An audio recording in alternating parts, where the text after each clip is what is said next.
ओम शांति। आज हम बात करते हैं उस मुरली के बारे में जिसमें आज है नए वर्ष में अपने पुराने संस्कारों को योग अग्नि में भस्म कर ब्रह्मा बाप समान त्याग, तपस्या और सेवा में नंबर 1 बनो। आज बाप दादा चारों ओर के, चाहे सम्मुख हैं चाहे दूर बैठे दिल के समीप हैं, सर्व को 3 मुबारक दे रहे हैं। एक नवजीवन की मुबारक है, दूसरी नव युग की मुबारक है और तीसरी आज के दिन वर्ष की मुबारक है। आप सभी नए वर्ष की मुबारक देने और मुबारक लेने आए हो। वास्तव में सच्ची दिल के खुशी की मुबारकें आप ब्राह्मण आत्माएं लेते भी हो, देते भी हो। आज के दिन का महत्व है, विदाई भी है और बधाई भी है। विदाई और बधाई का संगम युग है। आज के दिन को कहेंगे संगम का दिन है। संगम की महिमा बहुत बड़ी है। आप सभी जानते हो कि संगम युग की महिमा के कारण आजकल पुराने और नए वर्ष के संगम को कितना धूमधाम से मनाते हैं। संगम युग की महिमा के कारण ही इस पुराने नए वर्ष के संगम की महिमा है। यहाँ 2 नदियाँ मिलती हैं, संगम होता है, उनकी भी महिमा है। जहाँ नदी सागर का संगम होता है, उसकी भी महिमा है। लेकिन सबसे बड़ी महिमा इस संगम युग की, पुरुषोत्तम युग की है, जहाँ आप ब्राह्मण भाग्यवान आत्माएं बनते हो। ये नशा है ना। अगर आपसे कोई पूछे आप किस समय पर हो, क्या कलयुग में रहते हो या सतयुग में रहते हो, तो क्या फलक से कहेंगे हम इस समय पुरुषोत्तम संगम युग में रहते हैं। क्या आप कलयुगी नहीं हो, संगम युगी हो। और इस संगम युग की विशेष महिमा क्यों है? क्योंकि भगवान और बच्चों का मिलन होता है, मेला होता है, मिलन होता है जो किसी भी युग में नहीं हुआ। तो मेला मनाने आए हो ना आप। मिलन मेला बनाने के लिए कहाँ कहाँ से आए हो? कभी स्वप्न में भी सोचा था कि ड्रामा में मुझ आत्मा का ऐसा भी भाग्य नूधा हुआ है? आत्मा का परमात्मा से मिलने का भाग्य था और है। बाप भी हर एक बच्चे के भाग्य को देख हर्षित होते हैं। वाह भाग्यवान बच्चे, वाह। अपने भाग्य को देख दिल में अपने प्रति वाह मैं, वाह वाह वाह मेरा भाग्य, मेरा ब्राह्मण परिवार, वाह वाह के गीत ऑटोमेटिक दिल में गाते रहते हो ना। तो आज इस संगम के समय अपने अंदर सोच लिया है कि किस किस बातों को विदाई देनी है। सभी ने सोचा है सदा काल के लिए विदाई देनी है। और क्योंकि सदा काल के लिए विदाई देने से सदा काल की बधाइयाँ भी तो मना सकेंगे। ऐसी विदाई दो जो आपके चेहरे को देख जो भी आत्मा सामने आए वह भी बधाइयाँ प्राप्त कर खुश हो जाए। जो दिल से बधाई देते व लेते हैं वे सदा ही कैसे दिखाई देते हैं। संगम युगी फरिश्ता सभी का यही पुरुषार्थ है ना। ब्राह्मण सो फरिश्ता और फरिश्ता सो देवता। क्योंकि बाप को सब प्रकार के संकल्प व जो भी कुछ प्रवृत्ति का कर्म का बोझ है वह दे दिया है ना। बोझ दिया है या थोड़ा सा रह गया है, क्योंकि थोड़ा भी बोझ फरिश्ता नहीं बनने देगा। और जब बाप बच्चों का बोझ लेने के लिए आए हैं तो बोझ देना मुश्किल है क्या? मुश्किल है या सहज है? जो समझते हैं बोझ दे दिया है वह हाथ उठाओ। दे दिया है देखना, सोच के हाथ उठाना। बोझ दे दिया है, अच्छा दे दिया है तो बहुत मुबारक हो। और जिन्होंने नहीं दिया है वह किस लिए रखा है? बोझ से प्रीत है क्या? बोझ अच्छा लगता है? देखो बाप दादा हर बच्चे को क्या कहते हैं, ओ मेरे बेफिक्र बादशाह बच्चे। तो बोझ का फिक्र होता है ना। तो बोझ लेने के लिए बाप आए हैं, क्योंकि 63 जन्म से बाप देख रहे हैं बोझ उठाते उठाते सभी बच्चे बहुत भारी हो गए हैं। इसलिए जब बाप बच्चों को प्यार से कह रहे हैं बोझ दे दो, फिर भी क्यों रख लिया है? क्या बोझ अच्छा लगता है? सबसे सूक्ष्म बोझ है पुराने संस्कारों का। बाप दादा ने हर बच्चे के इस वर्ष का, क्योंकि वर्ष पूरा हो रहा है ना, तो इस वर्ष का चार्ट देखा। आप सबने भी अपना अपना वर्ष का चार्ट चेक किया होगा। तो बाप दादा ने देखा कि कई बच्चे तो इस पुराने संस्कार की आकर्षण से भरे हुए हैं। पुराने संबंधों की भी आकर्षण कम हुई है, लेकिन पुराने संस्कार, उसका बोझ मेजॉरिटी में रहा है। किसी न किसी रूप में, चाहे मन सा अशुद्ध संकल्प नहीं है, लेकिन व्यर्थ संकल्प का संस्कार अभी भी पेरेंट्स में दिखाई देता है, वाचा में भी दिखाई देता है, संपर्क संबंध में कोई ना कोई संस्कार अभी भी दिखाई देता है। तो आज बाप दादा सभी बच्चों को मुबारक के साथ साथ यही इशारा देते हैं कि ये रहा हुआ संस्कार समय पर धोखा देता भी है और अंत में भी धोखा देने के निमित्त बन जाएगा। इसलिए आज का संस्कार आज ही करो। हर एक अपने संस्कार को जानता भी है, छोड़ना भी चाहता है, तंग भी है, लेकिन सदा के लिए परिवर्तन करने में तीव्र पुरुषार्थी नहीं है। पुरुषार्थ करते हैं लेकिन तीव्र पुरुषार्थी नहीं है। कारण, तीव्र पुरुषार्थ क्यों नहीं होता? कारण यह है, जैसे रावण को मारा, लेकिन सिर्फ मारा नहीं, जलाया भी। ऐसे मारने के लिए पुरुषार्थ करते हैं। थोड़ा बेहोश भी होता है संस्कार, लेकिन जलाया नहीं तो बेहोशी से बीच बीच में उठ जाता है। इसके लिए पुराने संस्कार का संस्कार करने के लिए इस नए वर्ष में योग अग्नि से जलाने का दृढ़ संकल्प का टेंशन रखो। पूछते हैं ना, इस नए वर्ष में क्या करना है? सेवा की तो बात अलग है, लेकिन पहले स्वयं की बात है। योग लगाते हो? बाप दादा बच्चों को योग में अभ्यास करते हुए देखते हैं। अमृत वेले भी बहुत पुरुषार्थ करते हैं, लेकिन योग तपस्या तप के रूप में नहीं करते हैं। प्यार से याद जरूर करते हैं, रूह रिहान भी बहुत करते हैं, शक्ति भी लेने का अभ्यास करते हैं, लेकिन याद को इतना पावरफुल नहीं बनाया है जो संकल्प करो विदाई तो विदाई हो जाए। योग को योग अग्नि के रूप में कार्य में नहीं लगाते, इसीलिए योग को पावरफुल बनाओ। एकाग्रता की शक्ति विशेष संस्कार भस्म करने में आवश्यक है। जिस स्वरूप में एकाग्र होने चाहो, जितना समय एकाग्र होना चाहो, ऐसी एकाग्रता संकल्प किया और भस्म, इसको कहते हैं योग अग्नि। नाम निशान समाप्त।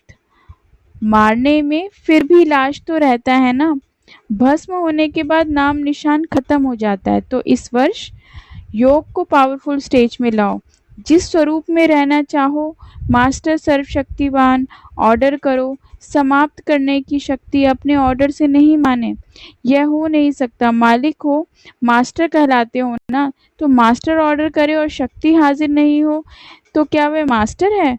तो बाप दादा ने देखा कि पुराने संस्कार का कुछ ना कुछ अंश अभी भी रहा हुआ है, और वह अंश बीच बीच में वंश भी पैदा कर देता है, जो कर्म तक भी काम हो जाता है। युद्ध करनी पड़ती है। तो बाप दादा को बच्चों का समय प्रणाम युद्ध का स्वरूप भाता नहीं है। बाप दादा हर बच्चे को मालिक के रूप में देखना चाहते हैं। ऑर्डर करो और जी हुजूर। तो सुना, इस वर्ष स्व के प्रति क्या करना है? शक्तिशाली बेफिक्र बादशाह, क्योंकि सभी का लक्ष्य है। किसी से भी पूछो तो क्या कहते हैं? हम विश्व का राज्य प्राप्त करेंगे, राज्य अधिकारी बनेंगे। अपने को राजयोगी कहलाते हैं, प्रजा योगी हैं क्या? कोई भी सारी सभा में जो प्रजा योगी हो है, जो प्रजा योगी हो राजयोगी नहीं हो। टीचर्स कोई है आपके सेंटर पर? कोई प्रजा योगी है? कहलाते तो सब राजयोगी हैं, और प्रजा योगी में हाथ कोई नहीं उठाता। अच्छा नहीं लगता है ना? और बाप को भी फकुर है। बाप दादा फकुर से कहते हैं कि संगम पर भी हर बच्चा राजा बच्चा है। कोई बाप ऐसे फलक से नहीं कह सकता कि मेरा एक एक बच्चा राजा है, लेकिन बाप दादा कहते हैं कि हर एक बच्चा स्वराज्य अधिकारी राजा है। प्रजा योगी में तो हाथ नहीं उठाया ना, तो राजा हो ना। लेकिन ऐसा ढीला ढाला राजा नहीं बनना जो ऑर्डर करो और आवे नहीं। कमजोर राजा नहीं बनना। पीछे वाले कौन हो? जो समझते हैं राजयोगी है वह हाथ उठाओ। ऊपर भी बैठे हैं, बाप देख रहे हैं, हाथ उठाओ ऊपर वाले। तो अभी ये लास्ट टर्न में शुरू हो जाएगा। तो 3 मास बाप दादा देते हैं, ठीक है। होमवर्क देंगे क्योंकि यह बीच बीच का होमवर्क भी लास्ट पेपर में जमा होगा। तो 3 मास में हर एक अपना चार्ट चेक करना कि मैं मास्टर सर्वशक्तिवान होकर भी किसी भी कर्मेंद्रियों को, किसी भी शक्ति को जब ऑर्डर करे, जो ऑर्डर करे वह प्रैक्टिकल में ऑर्डर माना या नहीं माना।